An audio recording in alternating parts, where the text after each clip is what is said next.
Psychology को as a social science देखा गया है क्योंकि ये बिहेवियर को सोशल और कल्चरल कॉन्टेक्स्ट में स्टडी करती है।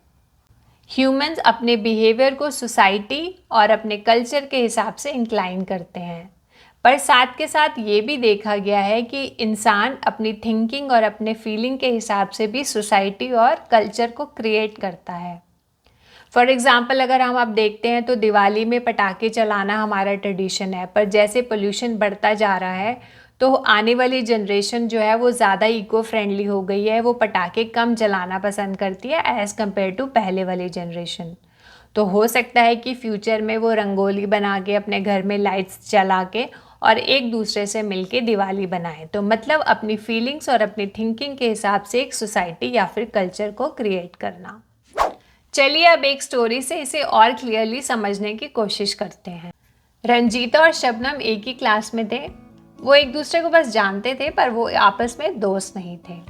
दोनों की लाइफ एकदम अलग थी।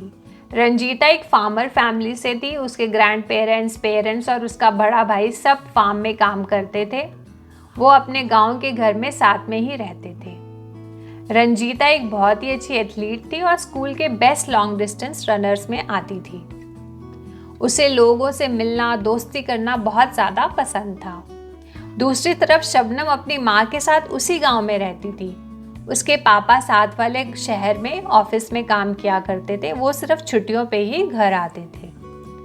शबनम एक टैलेंटेड आर्टिस्ट थी और उसे घर पे रहना ही ज़्यादा अच्छा लगता था और अपने छोटे भाई का ध्यान रखना उसे पसंद था।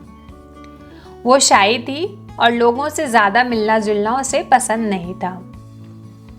पिछले साल उनके गांव में बहुत ज़्यादा बारिश हुई। इसकी वजह से जो पानी नदी का था वो ऊपर आ गया और काफ़ी जो निचले घर थे उनके अंदर बाढ़ आ गई।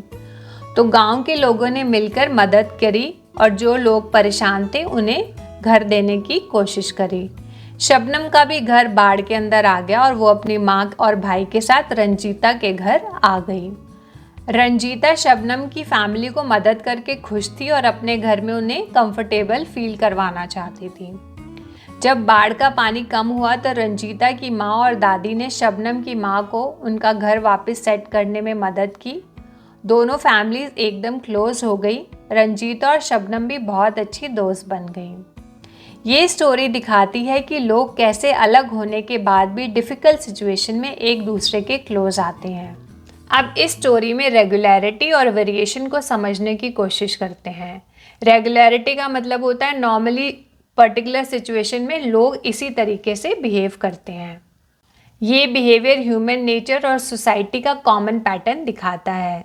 ये रेगुलर पैटर्न्स इसलिए होते हैं क्योंकि हमारी सोसाइटी और एवोल्यूशन हमें मिलजुल के रहने के लिए, सर्वाइव करने के लिए सिखाते हैं। एग्जाम्पल, क्राइसिस के टाइम पे लोग एक दूसरे की मदद करते हैं, जैसे रंजीता की फैमिली ने शबनम की फैमिली को शेल्टर दिया। और लोग ऐसे समय पे एक दूसरे की तरफ ज़्यादा सहानुभूति दिखाते हैं। ये तो हो गई रेगुलरिटीज़। वेरिएशन का मतलब है कि एक जैसा एनवायरनमेंट है, पर क्योंकि लोग अलग अलग तरीके के होते हैं इसलिए वो अलग अलग तरीके से बिहेव करते हैं। क्योंकि हर एक इंडिविजुअल अलग होता है और उसके एक्सपीरियंसेस अलग होते हैं। हर एक इंसान की अपब्रिंगिंग, पर्सनैलिटी, उसके थॉट प्रोसेस अलग होता है, जो उनके बिहेवियर को एक दूसरे के बिहेवियर से अलग बनाती है। फॉर एग्जाम्पल, रंजीता आउटगोइंग और स्पोर्टी थी, जबकि शबनम शाय और आर्टिस्टिक थी, जो उनकी अलग फैमिली के डायनेमिक्स और इंटरेस्ट की वजह से था। फ्लड के वक्त विलेजर्स ने बराबर की मदद की, कुछ ज़्यादा मदद करते हैं और काफ़ी बार कुछ लोग सेल्फिश भी हो जाते हैं। ये वेरिएशंस हमें दिखाती हैं कि इंसान का बिहेवियर फुली प्रिडिक्ट करना बहुत ज़्यादा मुश्किल होता है, क्योंकि हर एक इंसान की अपनी सोच होती है, उसके अपने एक्सपीरियंसेस होते हैं, तो वो उसी के हिसाब से बिहेव करते हैं। तो ये था psychology as a social science. मिलते हैं नेक्स्ट वीडियो में, तब तक के लिए stay curious, take care, bye, thank you.